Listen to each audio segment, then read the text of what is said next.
Two, two, two, two, two.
After saving with customized car insurance from Liberty Mutual, I customize everything with Marco's backpack.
Front of the fight for police reform, voting rights, economic parity, access to health care, workers' rights, and so much more.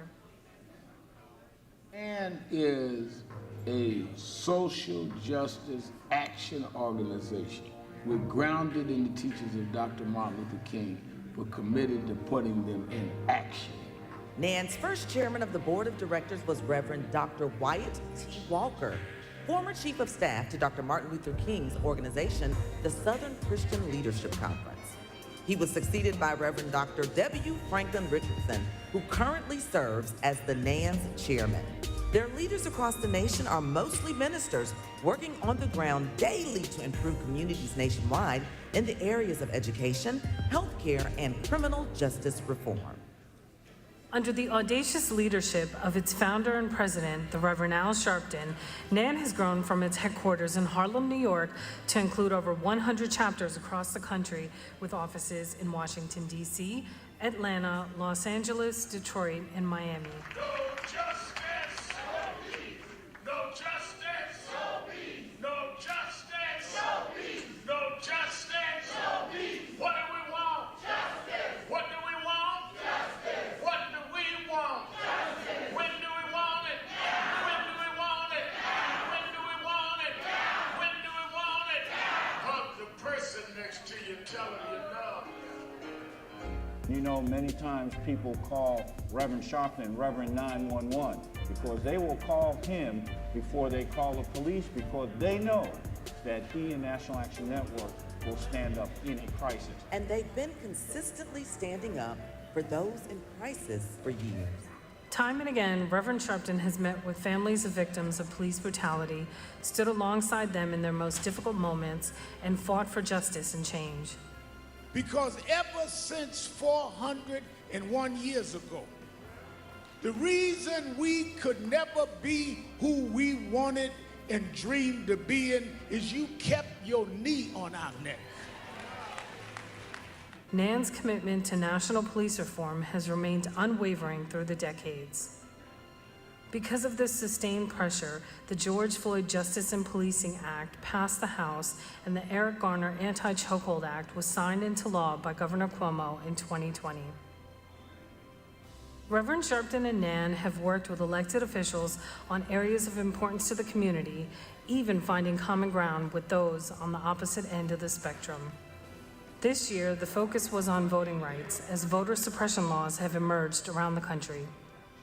On the 50th anniversary of the March on Washington in 2013, NAN formed Youth Huddle as a space for the next generation to organize and continue the work. Whether it was shutting down Interstate 70 in St. Louis to protest a lack of minority contracts to work on a rebuilding project, or the Madison Avenue Initiative, which sought to bring more diversity in corporate and government public service marketing, NAN's focus on expanding equality stretches from the streets to the boardroom. Reverend Sharpton and NAN's impact has always been national as well as international.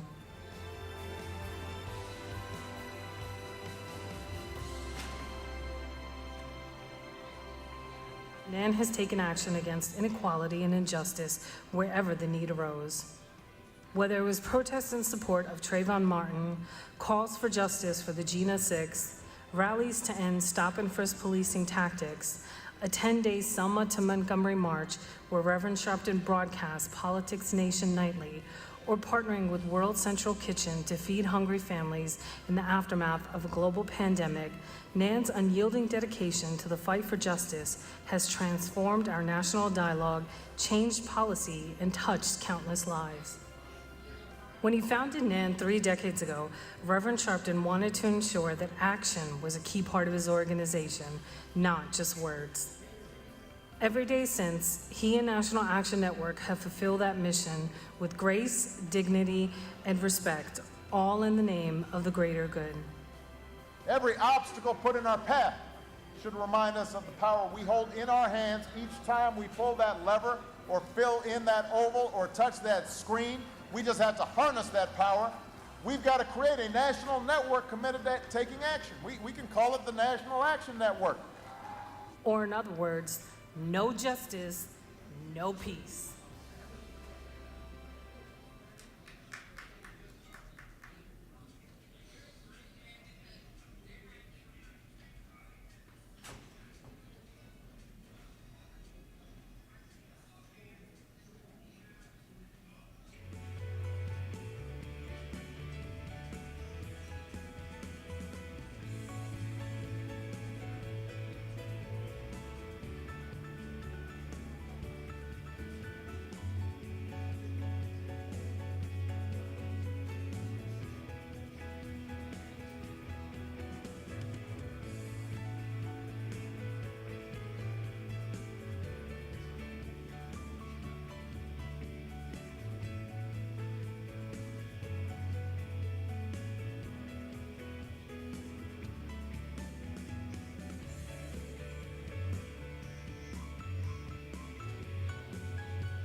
Oh, where, sitting down?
Pass the ball. Pass the ball. Ball. All right.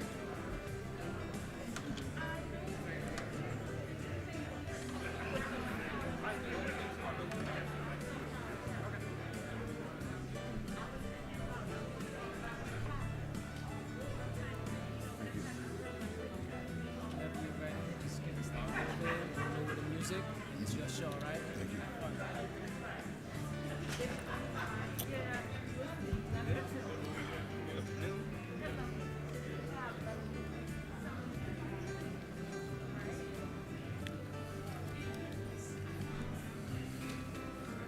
Good afternoon. Thank you for pressing your way. If you have somebody hanging out in the hall, text them right now. Say you need to get in here right now. We're about to go live. And thank you for the privilege and the opportunity to Reverend Sharpton. In his absence, can we give Reverend Sharpton a hand clap of praise for tremendous work he has done, is doing, and will do. To be in D.C. at a moment like this when the first black woman on the United States Supreme Court was confirmed on yesterday and celebrated today. And Reverend Sharpton was invited by the president to be in that place, and we are grateful for his leadership, and we're grateful for Ketanji Brown Jackson. Heard somebody say the other day, no matter what they might have called her at the hearing, today she will be Judge Jackson, Associate Justice Jackson. Justice. And whether they want to call her that or not, it won't matter. They got to call her what she is. That's right. So we are going to deal with a critical issue for us in the church, especially in the black church. We come to deal with preaching justice. I said next door at the end of the tremendous ministers' luncheon, I hope you heard Reverend Dr. Jamal H. Bryant and that word he brought. He was preaching justice. And we raised the issue is why is it that in many of our churches, the only time justice is preached is from January 15th to the end of February. And I call it the season of blackness. And black folk get black 45 days every year.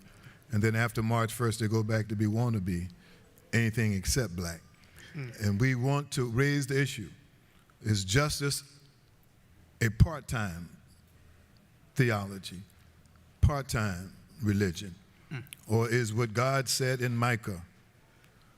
He said, what does the Lord require of thee but to do justice, to love mercy, walk humbly with your God?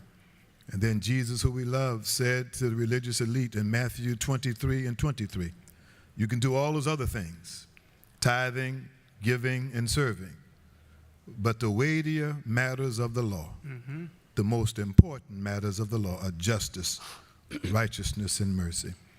If we don't do justice, we're not doing Jesus. And we want to unpack that as we go. So this panel that's been assembled, we thank all of them.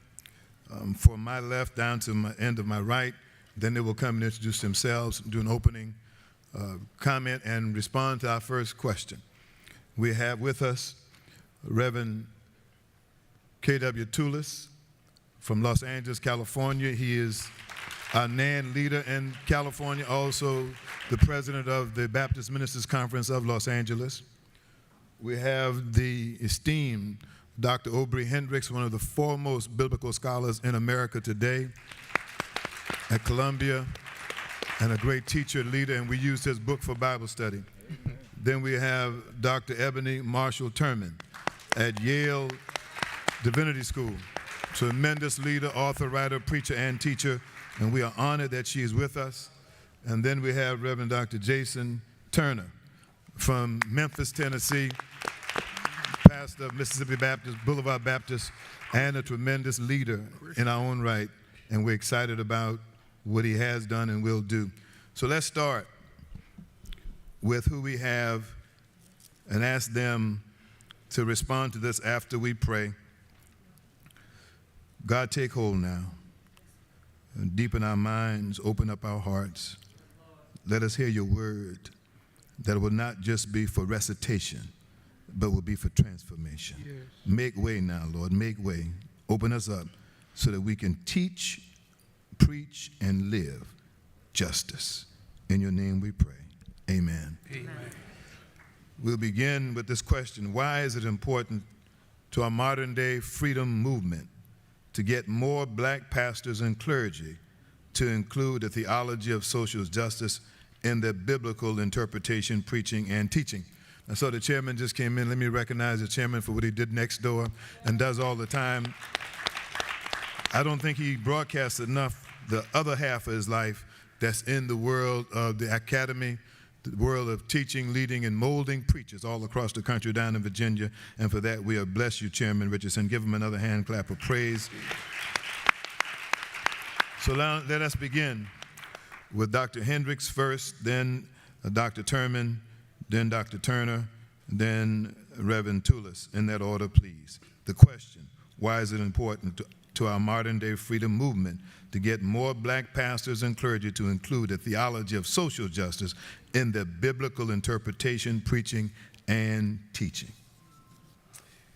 Thank you, Reverend Rivers, and thank you, all of you, for being here and for your deep interest in justice and in the work of NAN and trying to make justice roll down like waters and righteousness like a mighty stream. And thank you, Chairman Richardson, for your great long-standing work. I'd also like to acknowledge Bishop Reginald Jackson, whom I've known for about 40 years, who's been a freedom fighter that long. I knew him then as Reggie, but now he's Bishop Reginald Jackson, and I respect him, his station, and all of his work.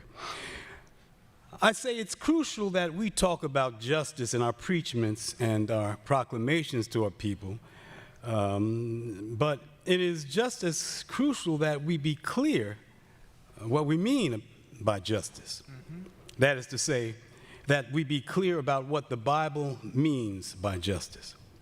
This is important because justice, or more specifically, because social justice, I would argue, is the most foundational ethic of the entire biblical tradition.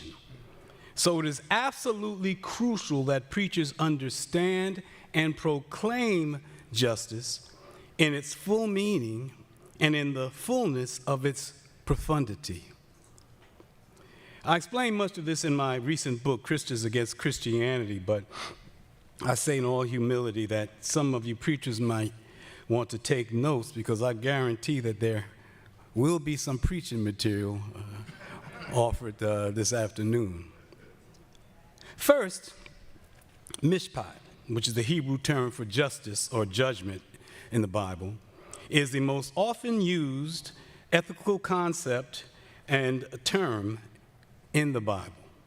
Mishpat, justice, basically means a state of or relationship in which folks are given their due, have equal rights and equal access to the good things in life simply because they are human and created in the image of God. Mm-hmm. Mishpat, biblical justice, means that everyone in God's creation should have the same even-handed right to be treated right and to be all right.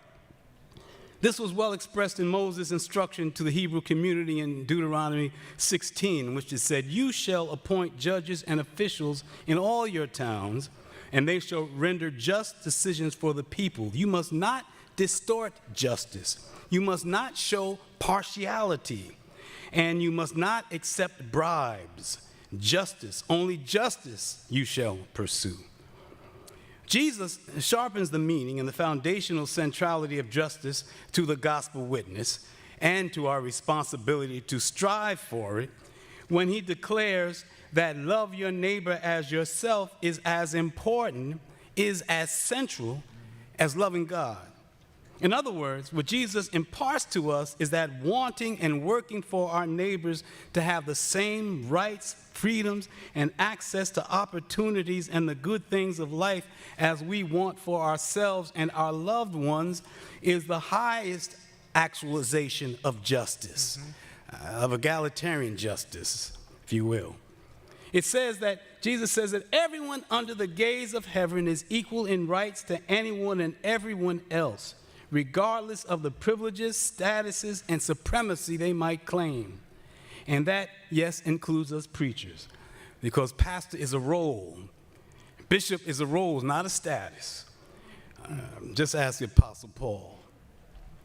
Secondarily, the judgment dimension of mishpat is important because it refers to the act of discerning between good and evil, right and wrong. With regard to the common good is what we're supposed to be concerned about, as in Isaiah 3, which says, "The Lord enters into mishpat, or judgment, with the elders and the princes of the people. It is you who have devoured the vineyard. The spoil of the poor is in your houses."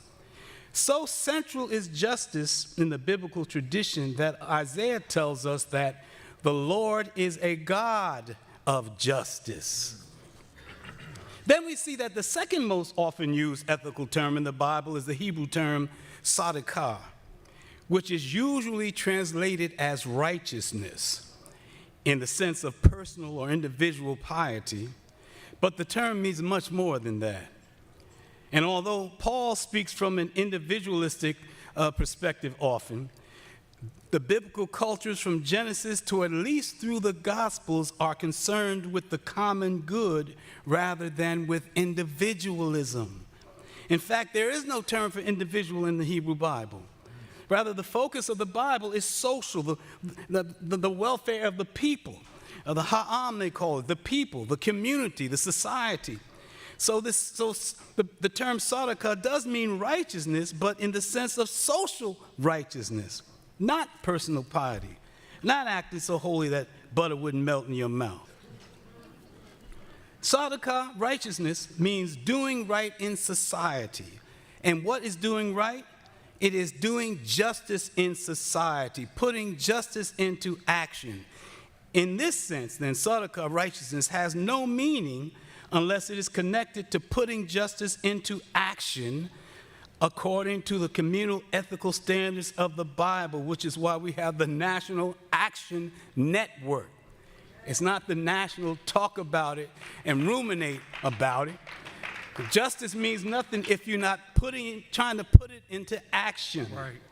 In other words, true biblical righteousness means actively doing the things that make for a healthy, peaceful, and morally and ethically just society. But here's the thing. These two ethical terms, mishpat and tzedakah, that is the concept of justice and putting justice into action in society, they are paired together in the Bible far more than any other terms. They occur in the Bible more than any other terms. What does that mean? Because it shows up in every part of the Bible. And what does that mean? That is to say that when they show up in the Bible together, throughout the Bible, they should be understood to mean and connote social justice, putting justice into action in society. It's not just a concept. So the foundational ethic of the Bible is social justice. So Psalm 106 says, "Happy are those who observe mishpat and tzedakah, or who observe social justice at all times." Psalm 97 says, Mishpat and Sadaqah, that is, social justice, are the foundation of God's throne. And Isaiah went even further. Isaiah, in chapter 28, said that social justice is the plumb line and the foundation stone of God's action in the world. But it doesn't stop there. In the Gospel of Matthew, especially in assertions and warnings, Jesus himself is shown to repeatedly use a Greek word, dikaiosune, that can be translated as both justice and righteousness, personal and social righteousness, which means that it can also be understood to have the same connotation of social justice, doing justice in society. So we see in Matthew 3 that with this in mind, we see that when Jesus told John the Baptizer that John must baptize Jesus in order for him to fulfill all dikaiosune, he's saying that John must baptize him in order to fulfill all social justice. Jesus said, blessed are those who hunger and thirst for dikaiosune, for social justice. Blessed are those who hunger and thirst for social justice, he said. Blessed are those who are persecuted for the sake of social justice, which sounds to me like he's talking about freedom fighters. You know, folks don't persecute you because you're righteous and holy, standing up in your church shouting and pass it out. They persecute you if you're trying to build a just world.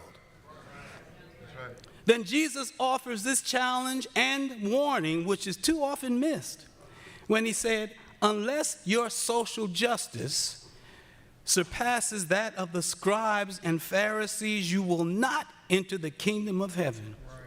And that is something that especially preachers must pay attention to. Because it says that if we don't get up off our dusties and struggle to build God's kingdom of justice on earth as in heaven, we will have some explaining to do on that last day.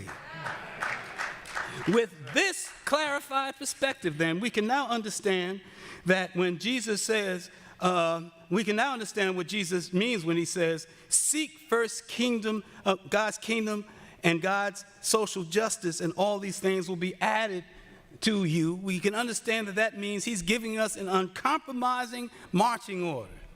But he's also making a promise. If we will struggle, if we will sacrifice, if we will hunger and thirst after justice, on one fine day, on one great getting up morning, I don't care whether I say it or not, I love to hear it, we will see the glory of God on earth as in heaven, if we embrace the call to work for justice on earth as in heaven, if we preach, if justice is the most foundational concept in the Bible, we should be preaching about it sometime, a whole bunch of time. We should be mobilizing our churches to go out and work for it. If we can leave our churches for an Ushers Annual, we can certainly go out and protest and work. That is what we are called to do in the church, to change the world. And if we want to embrace righteousness for real, then we have to struggle for right and struggle for justice. And then the Lord will bless us on that last day and say, well done, my good servant. Well done. Yes, sir. Yes, sir.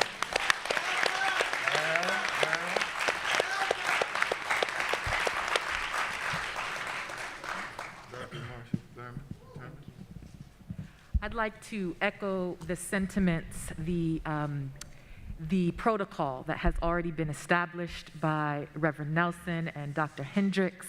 Special acknowledgement, of course, to Chairman Richardson and also to Reverend Nelson for the invitation to be with you today to address you on the subject of preaching justice. I'll try to be brief in my comment.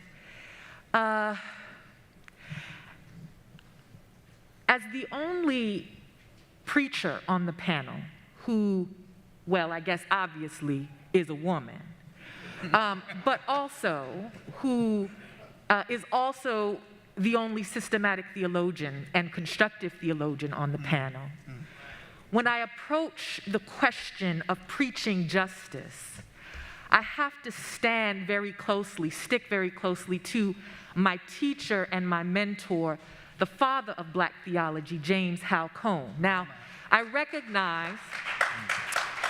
recognize that James Cone has already been invoked this afternoon, and I do want to say that for his many growth edges, he is the 20th century theologian who has trained more black clergy and more black clergy women and more black theologians than any other theologian in history.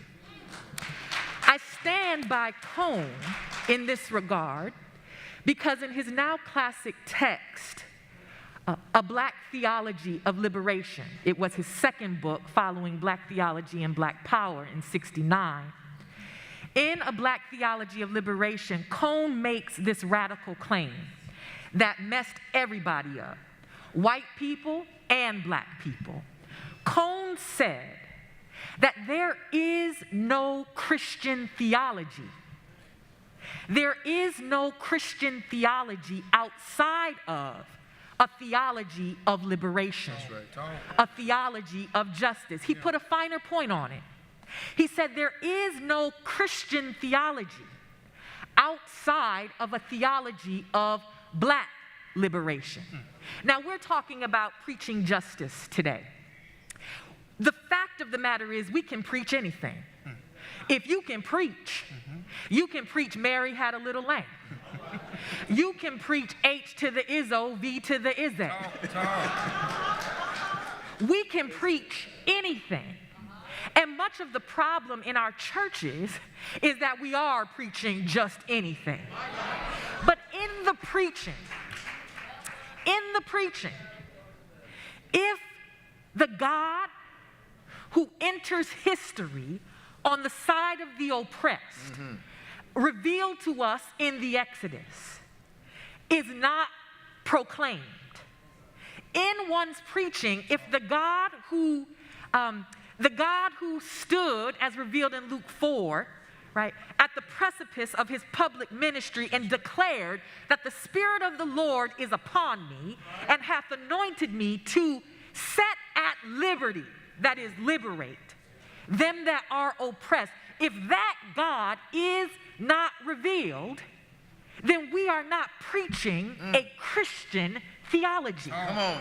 In fact, oftentimes we are preaching the Antichrist. In my book, Toward an Ethic of Incarnation, Black Bodies, the Black Church, and the Council of Chalcedon, I talk about Jesus, right?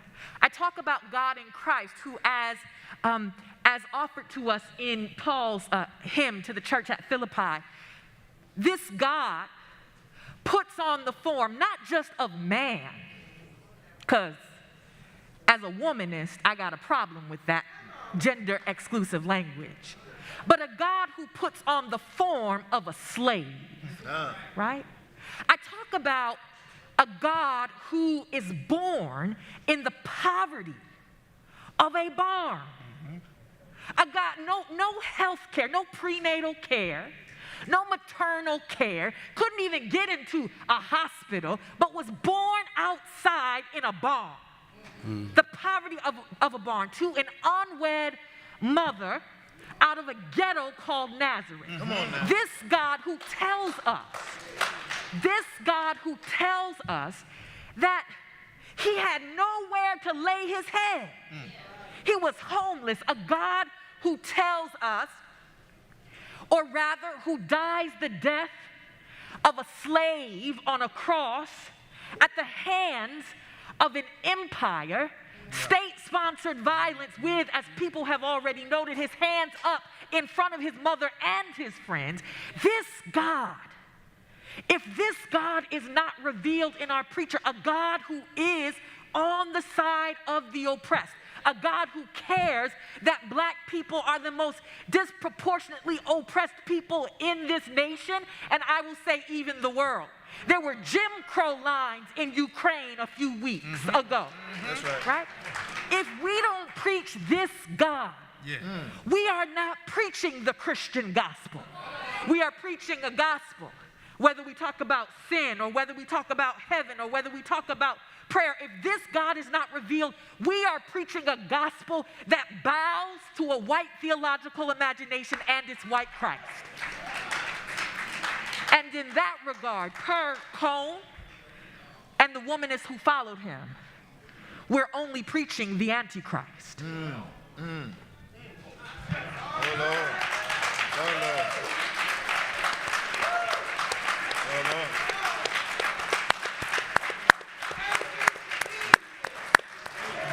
Thank you, Doctor. Well, shall we stand for the benediction? I mean, she has shut it down.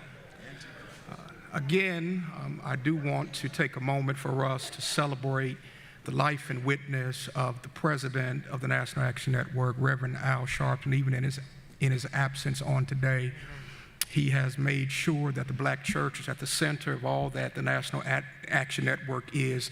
Would you put your hands together and celebrate Reverend Sharpton? To our chairman, we thank you for your leadership. To Reverend Rivers, thank you for moderating on today, and to the rest of the panelists, as well to my father-in-law, Reverend Dr. J. Albert Bush, who's here on this afternoon. We thank you for your presence. And so I want to approach this from the perspective of the pastor of an African-American church in Memphis, Tennessee. And I want to just hurry to say the very fact that we're asking this question of the import of preaching justice in these days and times presents the challenge in that any responsible reading of the scriptures, it becomes very difficult to come away from such a reading without the themes of liberation, justice, righteousness, and even reparations figuring prominently into what one has read. It's impossible to read the Gospels and not see that the ministry of Jesus is one that's with the marginalized and the oppressed. Since we're coming to the climax of the Lenten season and preparing to begin the journey of Holy Week and Passion Week, you cannot help but to consider Christ as not only our Redeemer and atoning sacrifice, but as a social activist in the work of liberation. Notice, in just a few days, it'll be Palm Sunday. And as Jesus makes his approach amidst a throng of pilgrims, let us remember that Jesus is headed to Jerusalem, and as he's headed to the cross, he comes to the holy city for the purpose of observing the Passover. The Passover is a religious celebration of a political event that we call the Exodus, in which God intervenes in the life of Israel, setting them free from enslavement in Egypt. And as he comes to Jerusalem to celebrate Passover, in a moment that we call the triumphal entry, he is entering into a tense, highly charged political power keg. Because while Jesus and oppressed pilgrims enter from one direction, there is another procession happening across the city of a military installation of the Roman Empire intended to keep law and order in Jerusalem. Then note the first place that Jesus goes once he enters Jerusalem is the temple, and when he gets there, he doesn't come there for a prayer meeting. He doesn't come there for a deacons or a trustee meeting, doesn't come for a church board meeting, but Jesus goes into the temple and turns over the tables as a direct action against the exploitation of the religious elites who colluded with the Roman oppressor in order to maintain their proximity to power. So it's important that the black preacher, if they are to be faithful witnesses to the Christian tradition, rightly divide the word of truth, and in doing so, they will arrive at a theology of social justice and witness. But further, having such a theology is important for at least a couple more reasons. First, in the political realities and religious landscape that we live, Christian faith has been hijacked and held hostage by white Christian nationalism, which has bowed at the altar of whiteness while ignoring righteousness and justice. And while we pick up the baton of the modern civil rights movement to redeem the soul of America, we cannot save our democracy without redeeming the soul of the Christian faith, which has been stained by the complicity of white Christian pastors who have given cover to 45's bigotry, sexism, and racism. What you say? There's another reason we need a theology of social justice in our preaching is because our relevance is on the line. No other institution in the black community has a captive audience in person or online every week in the face of the turbulent times that we live through to articulate God's activity in the broken and fragmented world that we live in. We cannot waste an opportunity because there is a generation that is waiting to embrace the faith of their foreparents for such a time as this. We cannot leave their faith at risk or to chance. We cannot risk them being sucked in by white evangelicalism or swayed by some misguided interpretation of Christian faith. And so as we emerge from this pandemic, don't put all your chips on the praise team or that LED screen behind you in your pulpit. When we mount the pulpit each and every Sunday morning, we have to be willing to be the voice of one crying in the wilderness, "Prepare ye the way of the Lord." Declaring that there is a word from the Lord and that God is not only on the side of the oppressed, but God empowers us to become the very answer to our own prayers. Time out for preaching solely for the purpose of receiving an emotional response and for being selectively expository in our interpretation. And time out for just being sure that your theological claims have been argued to your satisfaction. Time out for telling people if they shout, breakthroughs and blessings are coming. Because they can shout and dance until they sweat and pass out. They can holler until they're hoarse, and when they come to, nothing has changed in the community that they're entering back into when they leave church after the benediction. Preaching that is relevant not only makes sense out of the injustice that we face, but should be transformative even to the end that we have determined to disturb the peace, because where there is no justice, there will be no peace.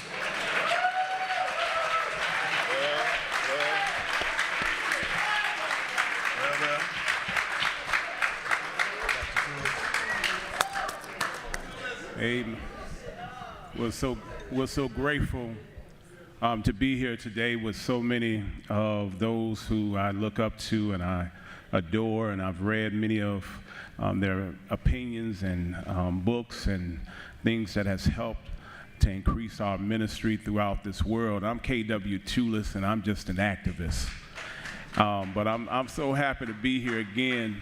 You know, as a pastor of a church in Los Angeles and as leader of the Baptist Ministers Conference, I have literally led my life to really be that example to other preachers of the importance of living a life, preaching a gospel that really is designed to liberate everybody.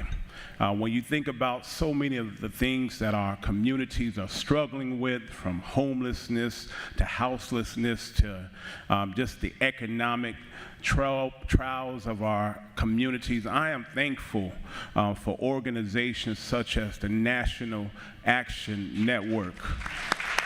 Because the National Action Network has served as many of our social justice ministries throughout this world and throughout the nation. And I'm thankful for our leader, the Reverend Al Sharpton, who invested in me about 21 years ago as a young, struggling preacher whose mentors really set the paved way of us going into the streets, the highways, and the byways in Los Angeles. So as they have invoked many of the ancestors that have come, I'm thankful for the life of Dr. Thomas Kilgore, Dr. E.V. Hill, Dr. L.C. Carter, and many others whose life served as an example of a young preacher who simply loved Jesus, that simply understood that he lived in the ghetto, who simply understood that there had to be a better way. And I'm thankful for Reverend Sharpton in voting and encouraging me to be that preacher and giving me that opportunity that was needed to really sharpen my tools to really help a generation that was struggling. And so here we are.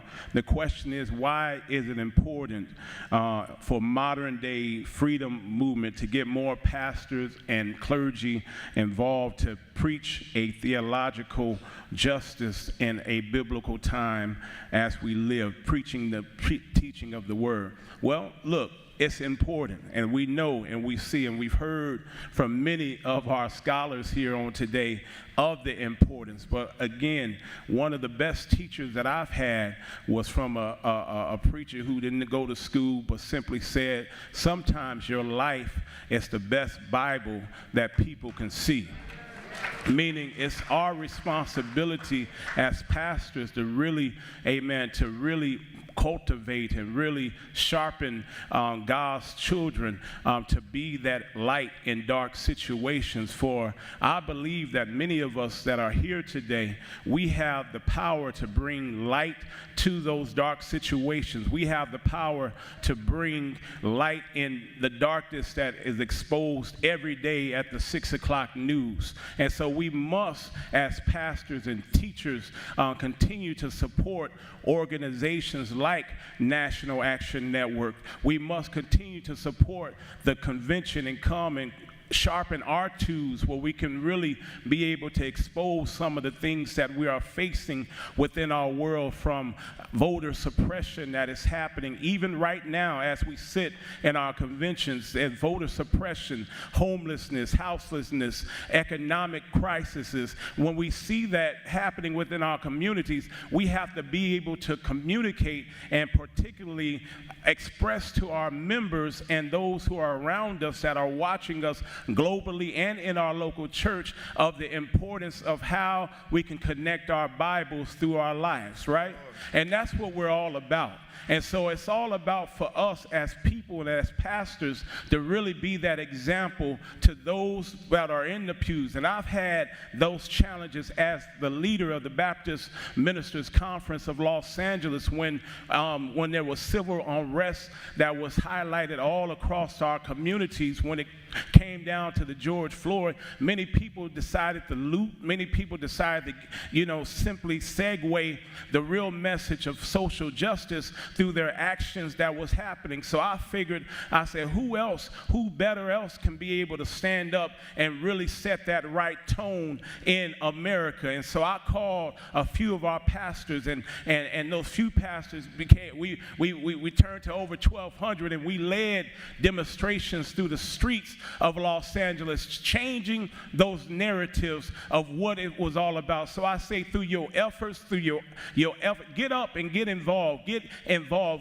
change a generation, change your community. Be more than just speakers, but get up and use that voice that God has given you to bring change to whatever community that you are facing in this life. It can be done. And so, again, I thank you for allowing me to be on this panel.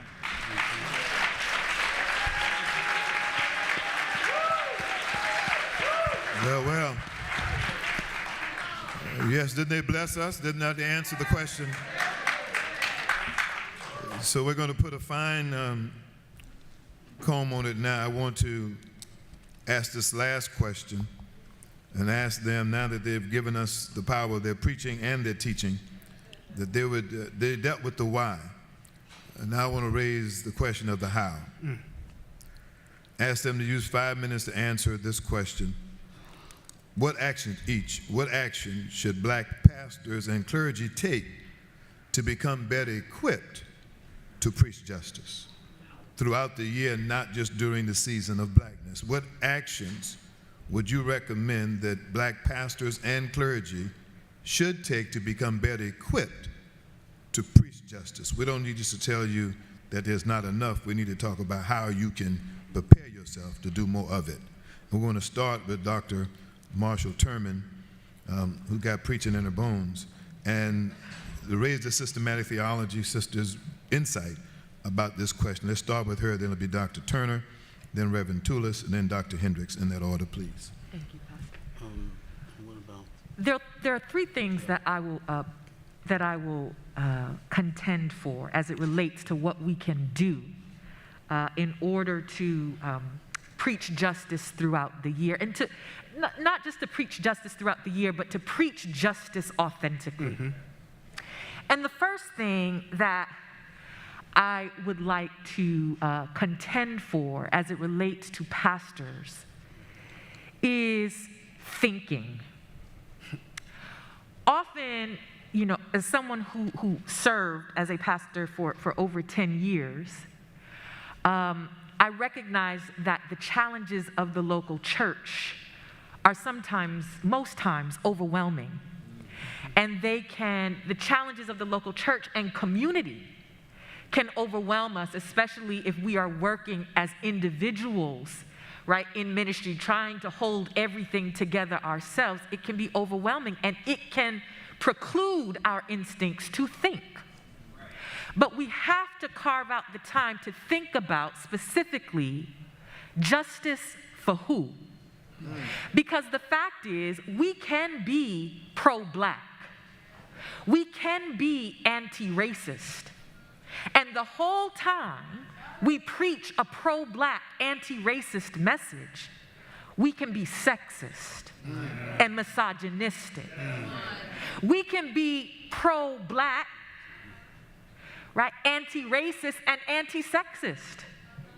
But we can be homophobic and transphobic.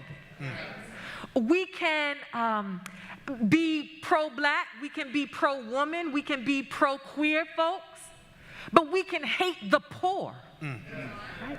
And so sometimes our justice discourse doesn't make sense because we want justice for black people, but only some of them. Only those who ascribe to the normativity that's embodied by the arbiters of power themselves, which is typically male, which is typically heterosexual in public.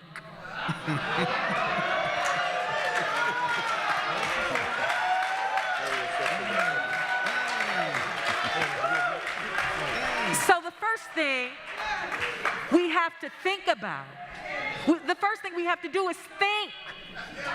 We got to start thinking about the coherence or the lack thereof of our theological vision. Because God is not a God of justice just for them. God is a God of justice for all of the oppressed. And that really does mean all of us. The second thing that I'd like to talk about, you know, I'm taking my cue here from the great modern neo-Orthodox theologian Karl Barth. Karl Barth would say, as it relates to theological imagination and preaching, that the preacher, the pastor, the clergy person should always hold the Bible in one hand and the newspaper in the other. People like that.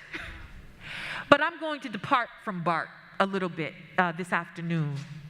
And instead, I'm going to lean on Dr. Aubrey.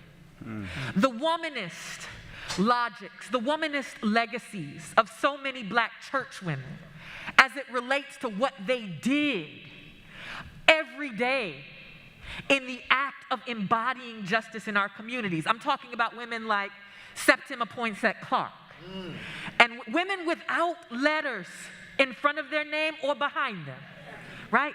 Women like Fannie Lou Hamer, and women like Mariah Stewart and Anna Julia Cooper and Nannie Helen Burroughs, and women like Mama in them, you know, Nana, Madeir, Big Mama. These women showed us what to do. These women gave their lives, their entire witness was not about standing in front on the pulpit proclaiming a thing, but it was about being with the people in the community doing a thing. And if we want to actualize justice as pastors, we have to move beyond being up front and move toward being with the people in the community. It is only then where we will not just read about it in the Bible or read about it in the newspaper. And don't get me wrong, we need a literate pastorate. In fact, we need a literate pastorate that goes beyond just being able to read letters. Some of us can read, but we're not literate. You got to be able to read for understanding. You have to be able to read between the lines. You have to be able to read the signs of the times. So I want to admonish, I want to contend for reading and for literacy. But I think it's about more than that. It's about being with the people. You can't just read about it. You've got to be there. And in this age of social media, you know, this age of likes and followers and, you know, who loves what I did, my picture on social media, this is a hard message. Because I teach budding pastors every day at Yale. Folks who want to get a church, want to stand up in front of the congregation, who don't love the people, who don't, as Dr. Hendricks says in his great work, The Politics of Jesus, who do not treat the needs of the people as holy. Yes. They just want to post a picture on Facebook or Instagram. They want to get the award down at the National Action Network conference. They don't want to be with the people and love the people. And it's only by being with the people that we will experience a God who loves the people, a God who loves black people. And when you are with the people, when you are not just reading about it on TV, but you are there, when you experience this God coming into history, you will recognize that we serve a God who not only is black, but for whom black lives matter. And when you know that, it's going to be it's going to be like the prophet said. It's going to be like fire in your bones. You can't say anything else but a word of justice on behalf of the Lord.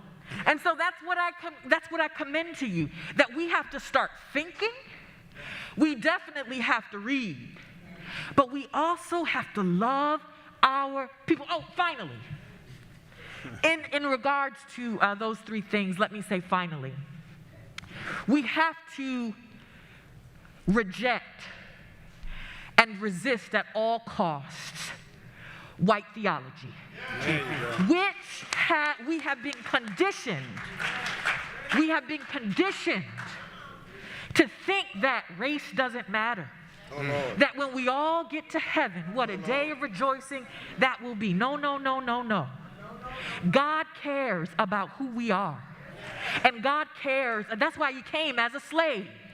God cares about our social location.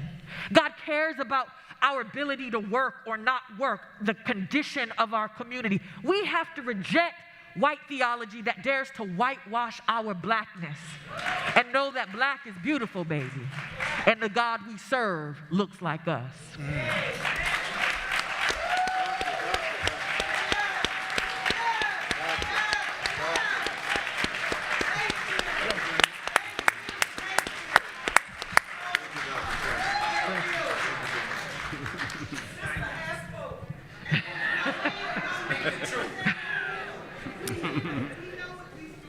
Bless you. I believe in practical terms. Still hot now.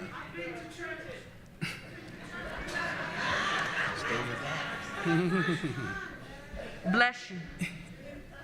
In practical terms, I think it first begins with the pastor being able to see their ministry extending beyond those four walls that make up their local church and the people who make up their congregation, to see that their ministry extends into the wider community. In doing so, I think there are three things that any pastor needs to take into consideration if they're going to preach justice. And first, simple as it may sound, read the text. Okay. I'm an alum of Yale Divinity School. All right. My preaching professor. I wasn't there. My preaching professor, the late David Bartlett, remind us there are two worlds we need to have on our minds whenever we read the text. Yeah. And it's the world behind the text and the world that is in front of the text. Yeah. The world behind the text gives you the social and historic context that the potential writer was writing in or writing to, but the world in front of the text is the world that we're living in right now. Yeah. And I think the work in reading the text is to be able to make those connections. I go back to the ministry of Jesus, and that when you overlay the 21st century circumstances with the first century realities, you can easily find the parallels and the connections. A line can be drawn between white nationalism and Roman imperialism. That's right. That's right. A line can be drawn between the religious establishment in Jesus' day and white Christian nationalism. That's right. That's right. And there must be a connection made between the movement of Jesus then and the Church of Jesus Christ today, particularly the black church. So I think as you read the text, you want to be sure you're reading the world behind the text as you try to process and analyze the world that's in front of the text. I think, secondly, beyond having a greater familiarity with the biblical text, is also having a command and understanding of the contemporary context that we're living in.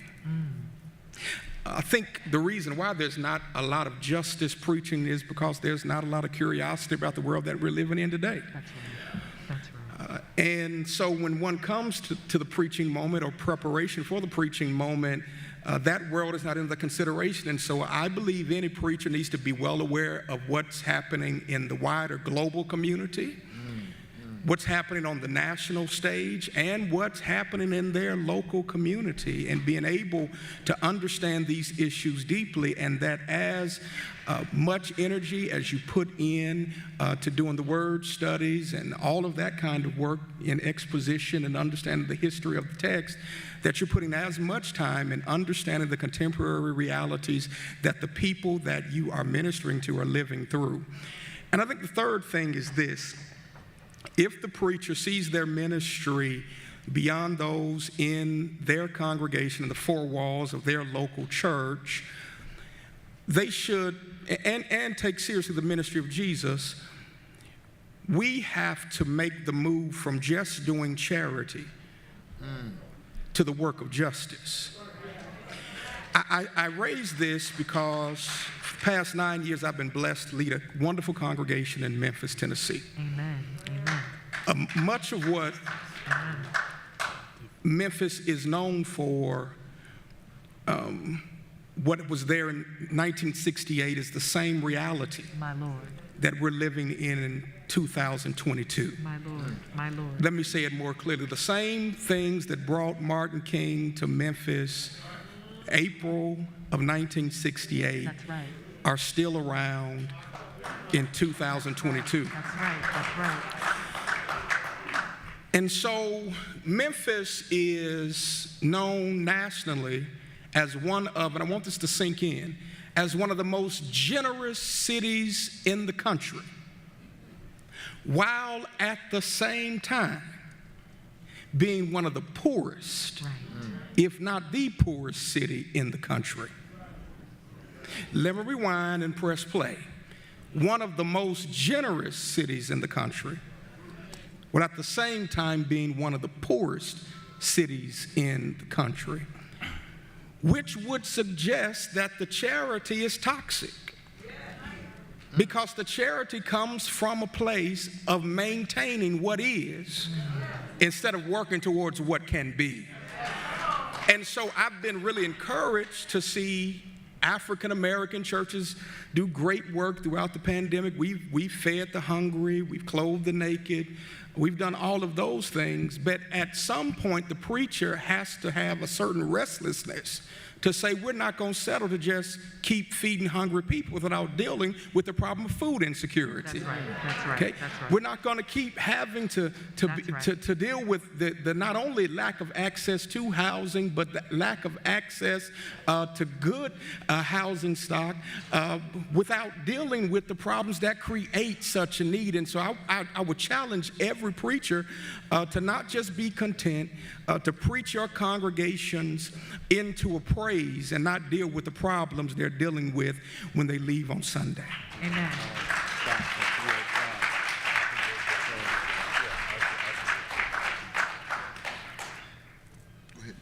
Okay, thank you so much. Listen, the question is, how can pastors be better equipped to preach justice throughout the year? My simple solution is simply stop waiting for sharpening in them. Y'all know about that sharpening in them, right? Sharpening in them is, when something happens within the community, they're waiting for sharpening in them to move on and to be engaged. And stop waiting for sharpening in them and get yourself involved and engaged and be you in them. Connect and partner with organizations such as the National Action Network, shameless plug, right? Get involved and get inspired and be engaged and work towards bringing about changes within your community. Again, as you do all the things that my co-presenters have shared on today, loving the people is what it's all about. And so at the end, I believe, again, stop waiting for sharpening in them and get involved and get engaged yourself. Equip yourself. Read Dr. Hendricks. Read Dr. Lawrence. Read our sister here, because I'm telling you, we have so much to pull from as a community. And again, at the end, it's important that we as pastors and clergy be engaged, because again, a lot of our children are losing hope because the church is not taking that rightful place. Thank you.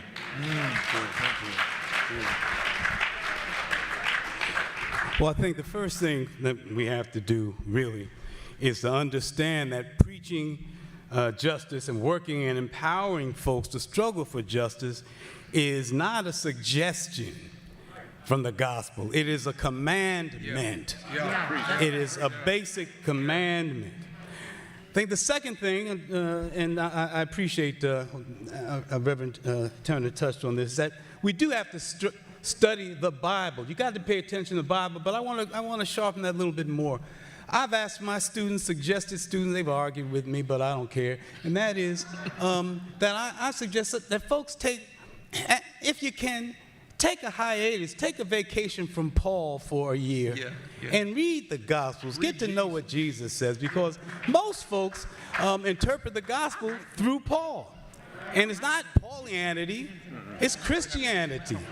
So it's important to get to know the radicality of the gospel that Jesus preaches. Also, I think it's important, it's extremely important, as all my colleagues have said, to become informed as to the obstacles to justice that stand in the way of justice. That means reading newspapers, studying, pay close attention to what's going on in society. What are the forces that are controlling our lives? We don't talk about capitalism, for instance, but capitalism is destroying us. Capitalism, it exerts control over everything, even the way that we tell time.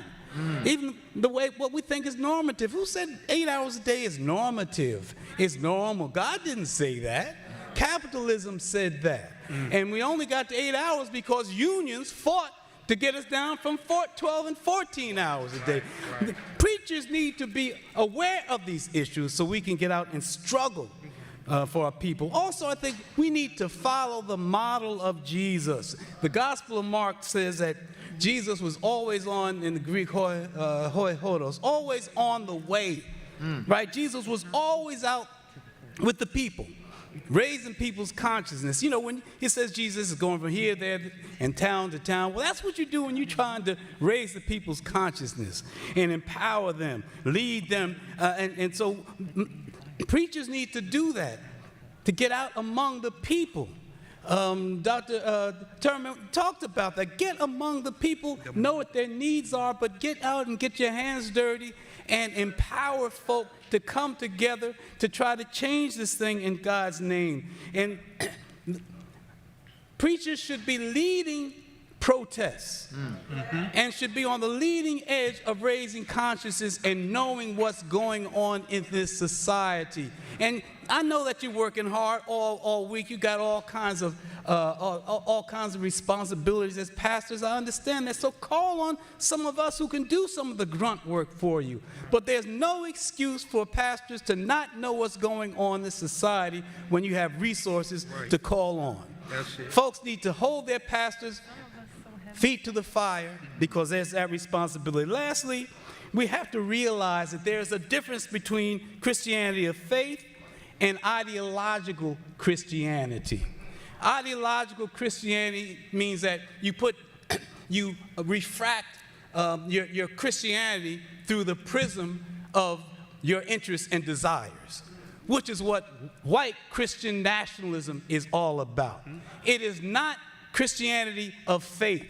It's where they sacralize themselves, their own worth, and their own values. We have to keep that in mind and recognize that it is as backward as worshiping a white Jesus. When we listen to these jokers, there's no reason for anybody to be listening to these jokers, these white Christian nationalists, or Negro preachers who are parroting what they say. My God, my God. Lastly, I say we must make a difference. We have to decide whether we're going to be black preachers or Negro preachers. All right? Because you have black preachers or backward preachers. Are we going to serve the cause of justice? Are we going to serve the radicality of the gospel? Or are we just going to serve the status quo and serve our own status, our own needs, and build ourselves up and act like James Brown performers on Sunday morning? Well, well, well. Can we thank God for our presenters, our panelists, Reverend Toulis, Dr. Hendricks, Dr. Marshall Turman, and Reverend Dr. Turner. They told me that at NAM we would try to do our convention and stay on time for the schedule. It doesn't matter what time you get started, you're going to end at the time the clock says. So it doesn't matter what time we got started, we made up the time and we are at 3 o'clock and that's the time we're going to stop. But I want you to take the time to meet and greet after we leave the room and not get in the way of other folk. Get their information, send your program, get their names, and not let this be just a session you came and felt good. The purpose was that it would transform preaching. That when you go back, that this reaction you had to all you heard can show up in the pulpits and more importantly in the streets by preachers, pastors, and clergy who come from the community that looks like us. So I want to thank all of them for the time they've taken. Thank you for being a great listening audience and responding to what they had to say. We're down to that part now. We don't have to pray to end because we're not stopping. We're just twitching gears. The next panel is going to come on. And one more time, this collection of great minds and preachers and teachers, let's give them a hand clap of praise.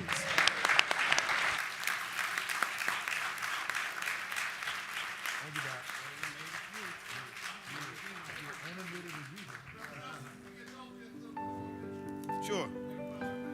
On this side? Thank you. Let's go on this side where she is.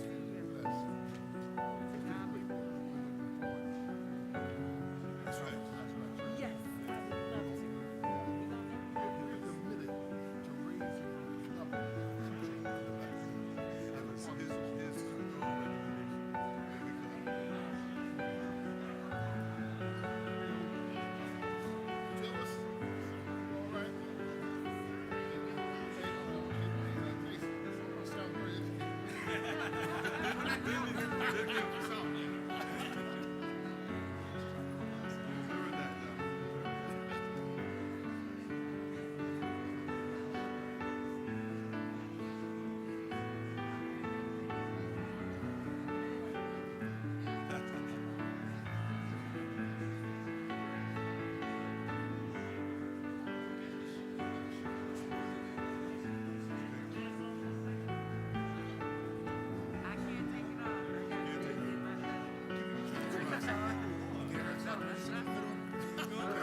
Good afternoon, everyone.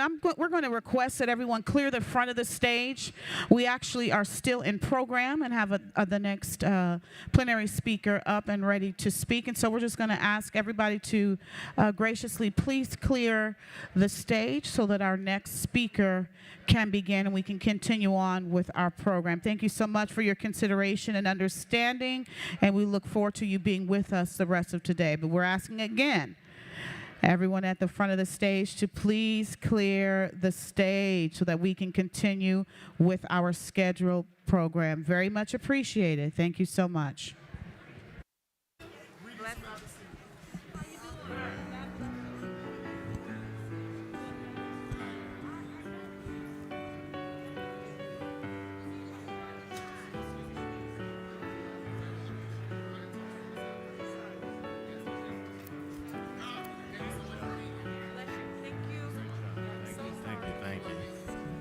All right.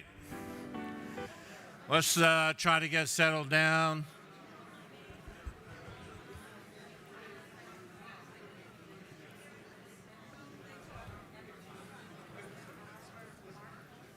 All right, finish doing all your accolades and everything. We need y'all to settle down. How y'all doing? It has been a tremendous convention so far, hasn't it? All right. And these 2 days, this third day is all good. We got everybody here. We got the congressman getting ready to come to you, so we really do need y'all to quiet it down. Take your seat. Shh.